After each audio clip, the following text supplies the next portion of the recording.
கோயிலுக்கு ரொம்ப நாளாக போயிட்டுருக்கீங்க. கோயிலுக்கு போயிட்டு சாமி கும்பிட்றீங்க. சாமி கும்பிட்ற தரிசனம் பண்ணிட்டு வர்றீங்க. ஒன்றும் பலன் இல்லை, ஒன்றும் அப்படியே தான் இருக்க வாழ்க்கை அப்படிங்கிறீங்க. அப்படியெல்லாங்க, நான் சொல்கிற மாதிரி போகணுங்க, நான் சொல்கிற மாதிரி இருக்கணும். அதான் கடவுளை கும்பிடணும். கடவுளை கும்பிடணும்னு சொன்னால் நம்ம துணை இருக்கலைங்க, துணைவி, மனைவி, அவங்கள வீட்டுக்குள்ளே சந்தோஷம் வச்சுக்கணும். ஃபஸ்ட்டு அன்பாக வச்சுக்கணும், அவ்வளோதான். அன்பாக வச்சுக்கணும்.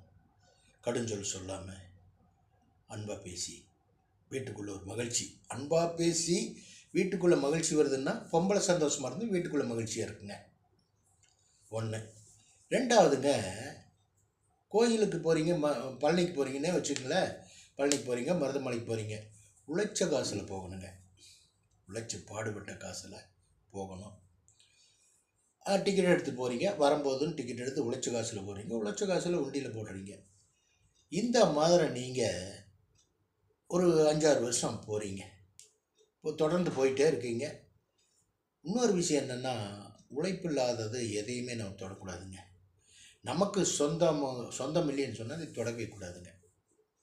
இப்படி போயிட்டு வந்தால் உங்களுக்கு இறைவனுடைய அனுகிரகம் கிடைக்கும். நல்லாவே கிடைக்கும், வேணுங்கிற அளவுக்கு கிடைக்குங்க. அப்போ நீங்கள் சுத்தமான மனிதனாக இதயத்தெல்லாம் கழுவி நல்லா கழுவி அவர் முன்னாடி நிற்கணுங்க. சரிங்களா? அப்படி இருந்தீங்கன்னா அவருடைய பார்வை உங்கள் மேல் படும். உங்கள் குடும்பம் நல்லா இருக்கும், நீங்கள் நல்லா இருப்பீங்க, குழந்தைகள் நல்லா இருக்கும். வெற்றி வெற்றி வெற்றி வெற்றி. இறைவன் முருகன் அப்பாறப்பட்ட ஒரு தெய்வம். நான் முருகபக்தன்.